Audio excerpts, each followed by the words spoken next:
Well, you know what time it is, Jay? It's time to bring in our guest. It's no secret that many people feel addicted to their phones, including Dave the Squirrel. If you're out in public and you look around, chances are that most people are scrolling on their smartphones. I see it all the time. Today's guest saw that problem, helped facilitate a Lenten phone fast with Chris Stefanick, and joining us now is Matt Paolelli.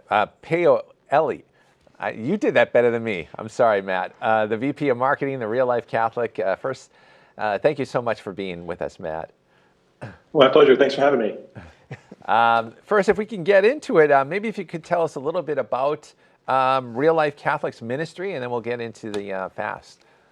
Yeah, so Real Life Catholic is Chris Stefanick's nonprofit ministry. Chris has been a speaker and an evangelist for 20-some years, but we've now coordinated into Real Life Catholic, and we have a pretty basic but essential mission, which is to share the love of Jesus and help others to do the same. So we do that through all of our online content, through Chris's speaking engagements. He has a daily anchor email that goes out every morning with sort of spiritual reflections, and a show on EWTN and YouTube, the Chris Stefanick Show, where he talks to guests about just kind of speaking the truth of the faith into everyday life. Nice. Well, I have to just ask you this. I love options. So what are some of the options for phone fasting, Matt? And how do you address a situation like, for example, parents who need to be by their phones at certain times in case the kids or aging parents need them? How do you address those concerns? Yeah, so we gave a couple different options for people during Lent. And again, the idea wasn't to completely stop using your phone or to not use your phone at times when you would need it, but just to kind of figure out how you can make a real sacrificial offering of this. So some of the ideas we had were you could put away your phone after 6 p.m. every day and kind of give yourself focused time to be with your family, to pray, just to seek out some silence, which is a hot commodity. That's the one I'm doing. We actually have we call it our phone jail in our house. It's a little box that has slots for phones. And so when I finish work, I put my phone in there. I've been trying to be good about it. And then just have focused dinner time and focused evening with my kids and my wife. So that's one option. You could also choose one day per week, maybe a Sunday, to try to be completely phone free or at least scroll free. So you can still use your phone for the essentials, but just don't, no scrolling, no gaming, no social media. That's another option. You could also delete all your social media apps from your phone if you want to go really hard.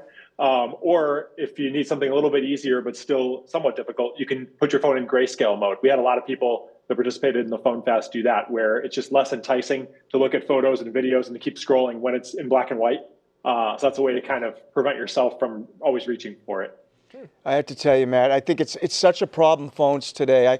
I don't even go on Facebook anymore. I'm off of Facebook. And you look at kids, and I have 3 adult children, but kids are on their phone constantly. So I think this is a great idea. What has been some of the feedback from people who are participating? Yeah, we've gotten quite a bit of feedback. People have really liked the grayscale idea.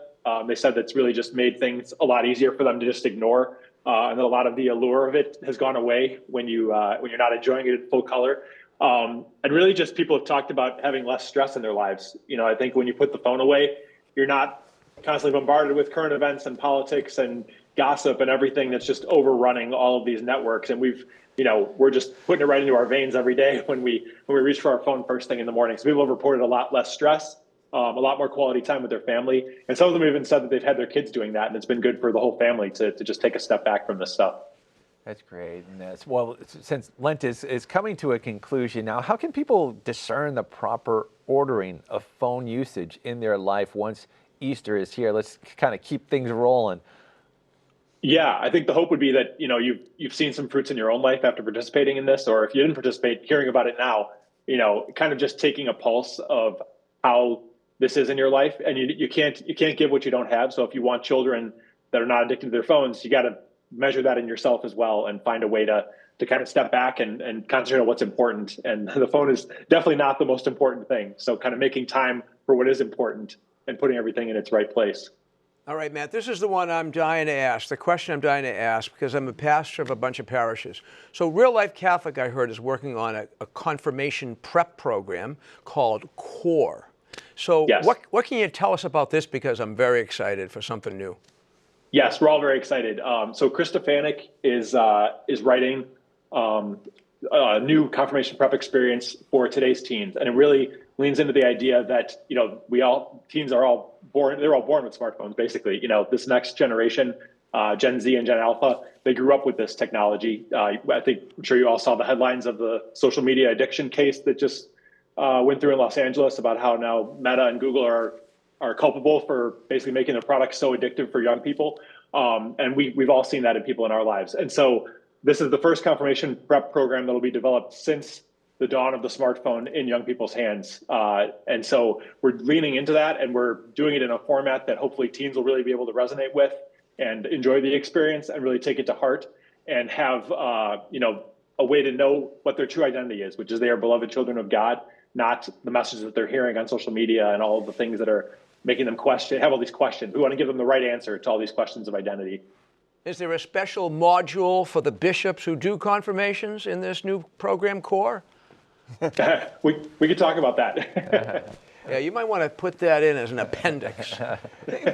Matt, what was it about this particular topic that drove you to help out in this? Because there's so many different ways we can help in the church, but I think this is an important one, especially with digital media exploding. Was there something in particular that you said, I want to attack this one a little bit?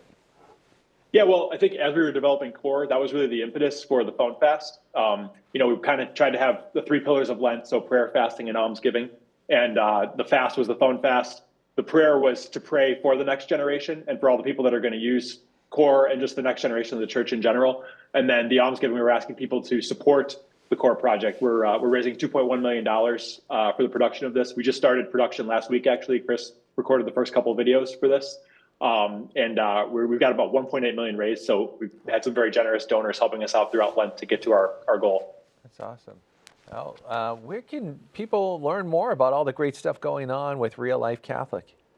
Yeah, just visit reallifecatholic.com. And if you go to reallifecatholic.com/confirmation, you can learn more about Core and sign up to get updates.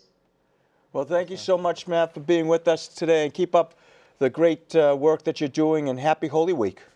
Yeah, my pleasure. Happy Holy Week to you as well. Thank you. Have See a you, great Matt. day. Thanks, Bye. Matt.